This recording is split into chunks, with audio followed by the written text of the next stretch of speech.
అందరికీ నమస్తే అండి. Welcome to JP writings. ఇక్కడ నేను మొబైల్‌లో చూస్తున్నాను. ఇది టీడీపీ అఫీషియల్ పేజ్‌లోని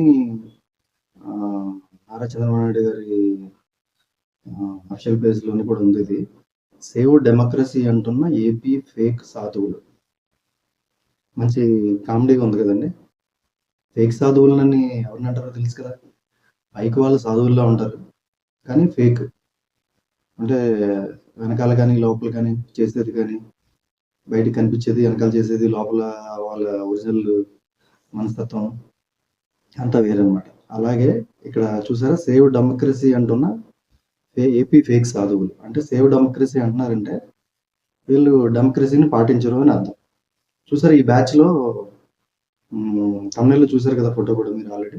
ఈ బ్యాచ్లో చూసారా జగన్మోహన్ రెడ్డి గారు వెనకాల ఎవరెవరు ఉన్నారని. అసలు ఇక్కడ జగన్మోహన్ రెడ్డి గారి గురించి చేస్తారు ఫస్ట్. బాబాయికి గొడ్డల పోటు వేసినోడు.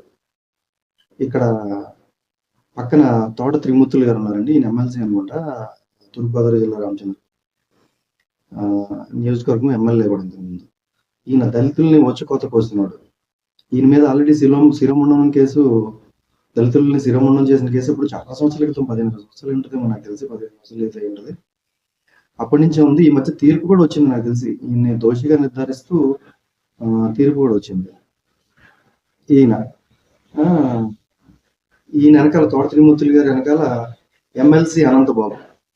ఇతని మీద ఆల్రెడీ డ్రైవర్ సుబ్రహ్మణ్యాన్ని చంపేసి డోర్ డెలివరీ కూడా చేశాడు. అంటే మామూలుగా అయితే మనం శవాన్ని తీసుకెళ్లి డోర్ డెలివరీ చేసి నేనే చంపాను అని చెప్పడానికి యాక్చువల్గా భయపడతాం.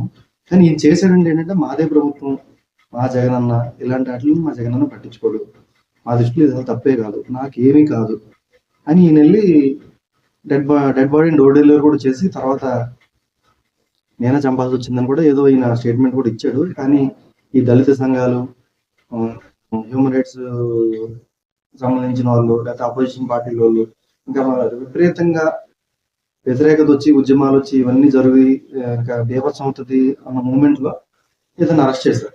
మళ్ళీ ఇతను మామూలుగా బెయిల్ మీద బయటకు వచ్చేసాడు. జగన్మోహన్ రెడ్డితో పాటు ఇప్పుడు కూడా తిరుగుతున్నాడు ఈయన. సో ఇది పరిస్థితి. ఇంక ఇటుపక్క ఈయన రైట్ సైడ్ చూస్తే పొంగనూరు అరాచకుడు ఎవరు, పెద్దిరెడ్డి. ఈయన చేయని అరాచకాలు లేవని చెప్తారు. ఇప్పుడు త్వరలో అన్ని ప్రూవ్ అవుతాయి అనుకోండి. ఈ 1000 ఎకరాలు భూములు కాజేసేయడం, మైన్స్, ఇసుక దోపిడీ, ఇంకా రకరకాలు. సో ఇది ఈయన. ఈ పక్కన శ్రీకాకుళం రౌడీ అని ఉంది. ఈయన పేరు ఏదో నాకు స్ట్రైక్ అవ్వట్లేదు వెంటనే. ఈయన శ్రీకాకుళం రౌడీ. ఈ పక్కన సీమలో పేకలకు పోయించింది అని ఒక లేడీ గురించి. సో వీళ్ళని వెనకాల పెట్టుకుని ఈయన సేవ్ డెమోక్రసీ అంటున్నాడు. అదే ఇంకా పైన మళ్ళీ ఇది మొన్న అసెంబ్లీ బయట ఈయన చేసిన రాద్ధాంతం ఇది. దీనిపైన తమిళనాడు చూసారు, ఇంకో ఫోటో చూసారు. ఇది నిన్న ఢిల్లీలో ఈయనతో పాటు ఢిల్లీ చేరుకున్న వాళ్ళు, ఈయన వెంట ఉన్న వాళ్ళు ఎవరు, దాంట్లో పక్కన ఇంతకుముందు సకల శాఖ మంత్రి సజ్జల రామకృష్ణారెడ్డి గారు.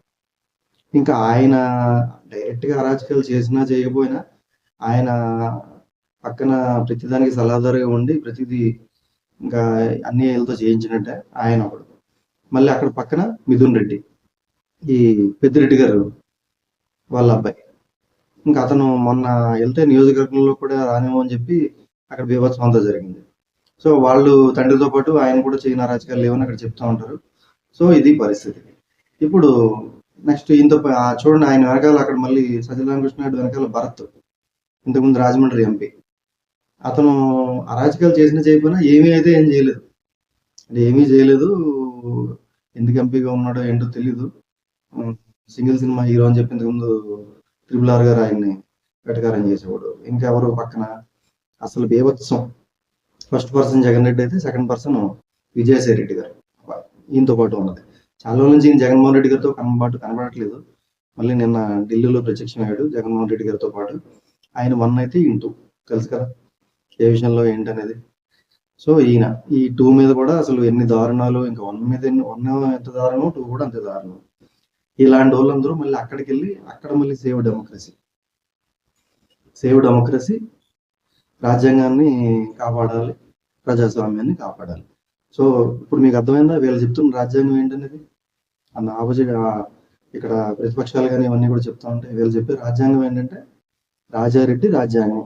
అంటే వీళ్ళు రాజ్యాంగాన్ని కాపాడాలని అంటున్నారంటే రాజారెడ్డి రాజ్యాంగాన్ని కాపాడాలి, రాజారెడ్డి రాజ్యాంగాన్ని కాపాడాలి, రాజారెడ్డి రాజ్యాంగంలో ద్వారా సంకల్పించిన ప్రజాస్వామ్యాన్ని కాపాడాలి. అదండి మన రాష్ట్రం పరిస్థితి. ఇంకేం చెప్పాలి, ఎందుకంటే ఏం మాట్లాడాలి కూడా నాకు అర్థం అవ్వట్లేదు. ఉంటాను. బాయ్.